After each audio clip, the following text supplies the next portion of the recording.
Yeah. Ça tue. J'entends les cris dans les vallées, j'entends les peurs répéter. Aujourd'hui, on va parler du loup. Pas des légendes, pas des mensonges, yeah. Du vrai visage d'un animal qui vivait ici, bien avant nous.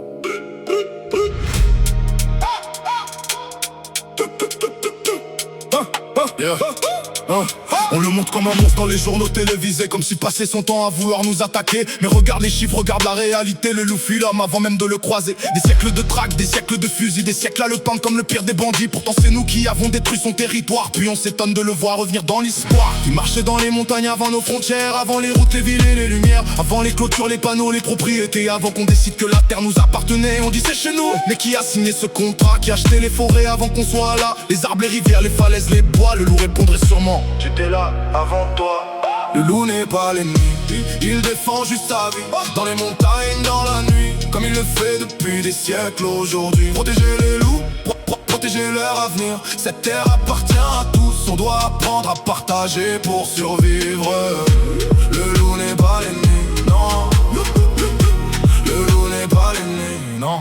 On parle souvent des brebis, rarement des solutions, comme si la seule réponse était l'élimination. Pourtant des bergers travaillent avec protection des chiens, des clôtures, de nouvelles adaptations. Le monde change, faut apprendre à cohabiter au lieu de toujours vouloir exterminer. Car quand une espèce disparaît du paysage, c'est tout l'équilibre qui perd une page. Le loup régule les populations sauvages, évite parfois les dégâts dans certains pâturages. Il fait partie d'un cycle qu'on comprend mal, mais chaque maillon compte dans le monde animal. Et quand j'entends certains réclamer sa disparition, j'ai l'impression d'entendre une vieille obsession. Tout ce qui dérange doit quitter le décor, comme si l'humain voulait être seul encore. Mais regarde ce qu'on fait à la planète entière, les océans, les forêts, l'air qu'on respire. Avant de juger ceux qui vivent dans les bois, faudrait peut-être regarder ce qu'on fait de nos choix.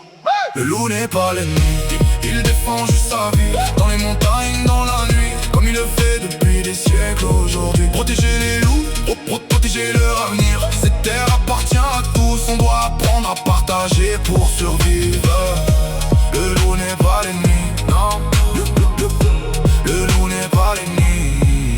J'imagine un monde où l'on respecte davantage les animaux, la nature et tous les paysages, où l'on comprend qu'une forêt sans habitants perd une partie de son âme avec le temps. Le loup n'est pas une ombre venue nous détruire, c'est un être vivant qui cherche juste à vivre. Il élève ses petits, protège sa famille comme nous quand le danger menace notre vie. Il connaît les saisons mieux que les horloges, les sentiers oubliés, les montagnes qui s'érodent. Il porte dans ses yeux la mémoire des anciens, des terres sauvages que l'on oublie trop souvent. Et quand sa silhouette traverse un horizon, je n'y vois pas la peur, j'y vois une leçon, celle d'un monde libre qu'on tente de retenir avant qu'il ne disparaisse sans jamais revenir. Alors écoute son hurlement dans le vent, ce n'est pas une menace, c'est juste le vivant qui nous rappelle doucement chaque nuit que la terre n'appartient à personne aujourd'hui.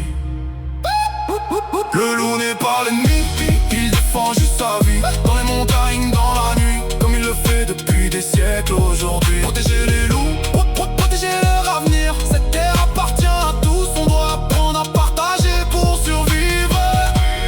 Protéger les loups, protéger les forêts, protéger le monde vivant avant qu'il ne soit trop tard.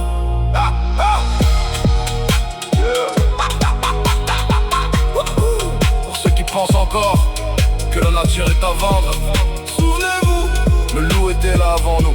Et si on veut un avenir, il faudra apprendre à partager pour survivre.